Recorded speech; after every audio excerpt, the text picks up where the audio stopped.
খাও ইয়ামিন? চিপস। কি খাও ইয়ামিন? উফ দূর, বললাম না চিপস খাই। তাহলে আমার একটু দিতে চাও ইয়ামিন? যারে তারে চিপস দেওয়ার উচিত নাই সাম্মা। একটুখানি প্লিজ।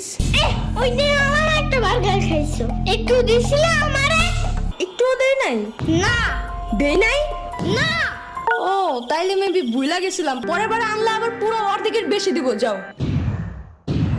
এই চাপাবাজের কথা বিশ্বাস করো তুমি ইয়ামিন? তুমি আমার দাও, আমি না তোমার সেদিন কেক দিয়েছিলাম বলো? সর ভাগ, ওই দিন পিজা খাইছিলে ওরে দিছিলি একটু? ওরে দেয় নাই, কিন্তু তোরে তো দিছিলাম, তুই যেন ওরে না কস, তাহলে এখন কইলি কেন রে? দেখছো দেখছো, তোমারে কিছুই দিতে চায় না। এত সারো সাইজা লাভ নাই, সস তো তুমি কাউরেই দিব না আমি।